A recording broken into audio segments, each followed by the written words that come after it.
Welcome to Tenor Tech, where I solve the problems you didn't even know you had.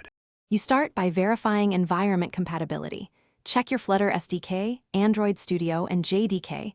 Record the current Android Gradle plugin version so you can revert if needed. Next, open Android/build, Gradle and the Gradle wrapper.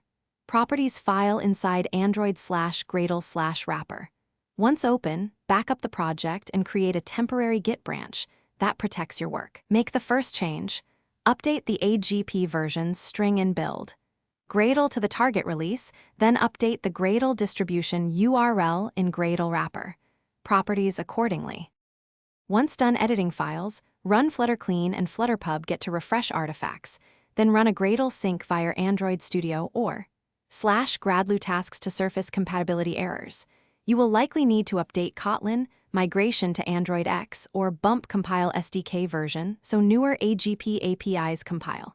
Make the necessary dependency upgrades in PubSpec, YAML, and build, Gradle, and change plugin configurations such as packaging or manifest placeholders when errors point them out. Use incremental fixes. Testability. Finally, build and run the app on an emulator and a physical device so you validate runtime behavior and native plugin integrations. If something breaks, inspect Gradle logs and rerun with stacktrace and debug to pinpoint the cause. Common fixes include downgrading conflicting plugins or adjusting progard and manifest entries. If problems persist, revert to your backup branch and iterate with smaller changes.